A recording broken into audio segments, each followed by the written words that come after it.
Hi guys, thanks for coming back to my channel, Lady of Huntington. This is a Shed Wars video, and we all know how much we love Shed Wars, for giving each other lots and lots of tips along the way. Those of us who are first time gardeners like myself, learning from you all, and hopefully giving all the things that I seem to stuff up to you so you can learn from me. Just wanted to show you, I was over here and I thought I'll just do a little bit of snipping. I thought, you idiot, go get your camera or your phone or something and show everybody what you're doing. Let me turn you around so you can see.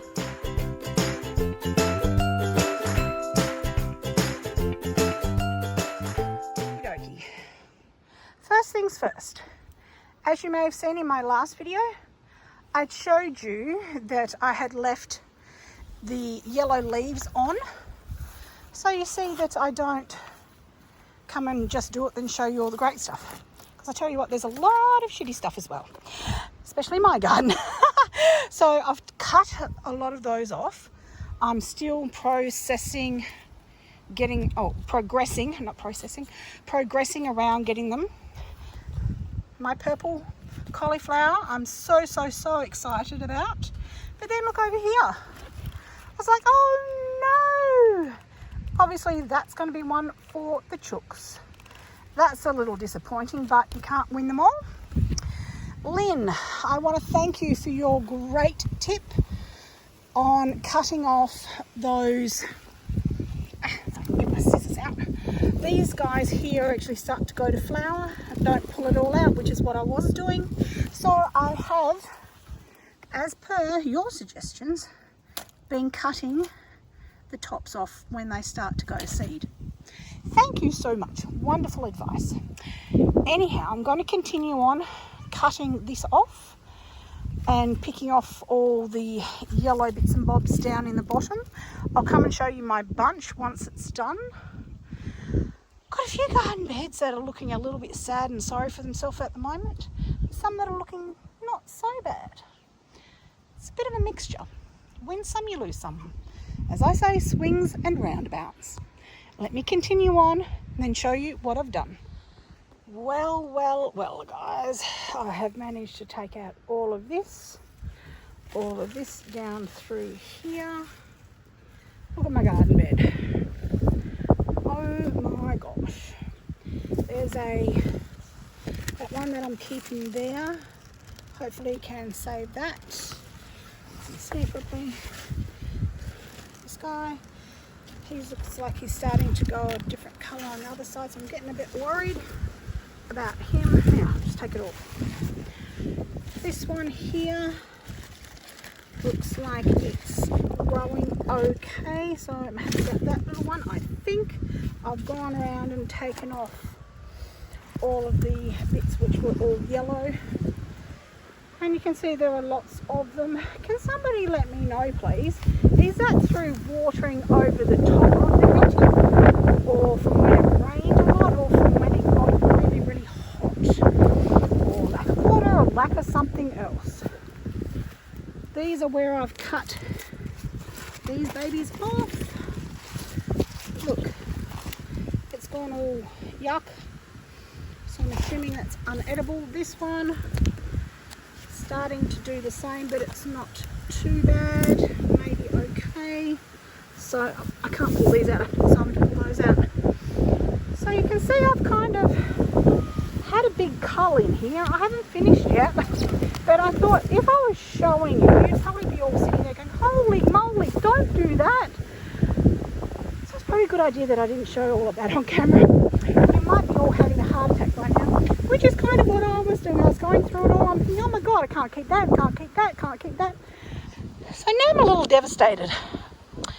So, any suggestions on what has caused all of this, please somebody let me know. Anyhow, I'll continue on. Got to keep at it. No point giving up. Okay, I think I'm finished. I have pretty much demolished, taken everything out. Let's start again, except for those couple of things that have a couple of little things growing in them. Anyhow, We've got this cauliflower, that little cauliflower, so we'll give that away anyhow and see how we go. We've got a couple of purple ones over there. Anyhow, sometimes gardening isn't as productive or as fun as you want it to be, but give it a thumbs up. Let's keep going. Okay guys, next bed we're going to harvest all of these, well, as many of the peas as I can find. Before I've been picking them as, you know, here and there, but I think there's quite a few on here that need to come off, so I'll get to doing that. Well guys, my lesson for today's video is one I need to learn extremely quickly. When you're planting, make sure you know how big your plants are going to grow. Make sure you know how much room they need and what you're going to put beside them. Also, how much room they need and so forth. Let me show you back here. I've just taken out a heap, whoops, where can we go, of flat leaf parsley. Let me turn you around. Which was overgrowing my strawberries, my garlic chives, my peas, and you can see how much of it that I've cut down. And let me show you. I'm going to be doing some dehydrating. Most of that in there is flat leaf parsley. It was getting entangled in all of my peas, or my peas were getting entangled in it, or whatever you want to say. But now they've got a little bit more room, I can actually see the peas and we'll be able to harvest them better. The strawberries will be able to get more sun, so hopefully they will start to ripen. And the garlic chives, hopefully they won't look as scrawny as what they do, and they will start to grow also. So yes guys, that's my biggest learning curve of today for me, is to learn how big your crops are going to grow before planting them in an abundance in a small bed, thinking, woohoo, look at everything I've planted, without realizing how big they're going to grow and impact on each other. Okay, I have my bags. I have all the produce here that I've got so far. I need to grab some kale also, but this will do for the beginnings. Okay, time to pick some kale. Got some holes in it, but that's alright, we won't eat the holes. Funny, not. Anyhow, we'll get some kale now. Okay, I grabbed a lettuce as well as the kale, and now it's starting to rain, so I'm heading inside. Well guys, I'm back inside, and as you saw, I went shopping. Now, where did I go shopping, you might ask? Of course you know, in my garden. So we have in here cauliflowers, we have flat leaf parsley and peas in there also, I believe. Again, more flat leaf parsley because there was just so much of it.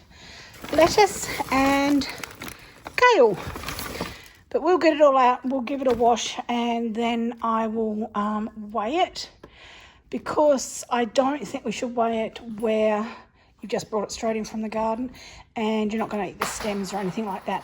However, I really do wish that we could weigh everything that we grew in the garden, including the bits and bobs that we were throwing away because they'll either bolted, they were yellow, they were inedible. Should be able to weigh them, shouldn't we? Just a thought. Of course we can't, just joking. Anyhow, I will get on to do this and I'll show you as I go. Wowzers, a little wind blown. Anyhow, I've decided not to add on the weights and things like that in this video because it's just going to be too long. So this video is primarily for my tip, which was to ensure that you know how big your plants are going to be, and the plants beside whatever you're planting next door know how big and how bushy and whatnot they're going to get, so they don't impact on each other, to take away the sunlight, the nutrients of the soil and so forth. So don't make my mistake, guys. Know exactly what you're planting and how big it's going to grow. Yes, I read the back of the tags. Did I listen? So maybe heed my advice. Read your tags and do what they tell you. All right, I shall see you in the next video. Have fun in Shed Wars, guys. Go Team Southern Cross. Shall talk to you shortly.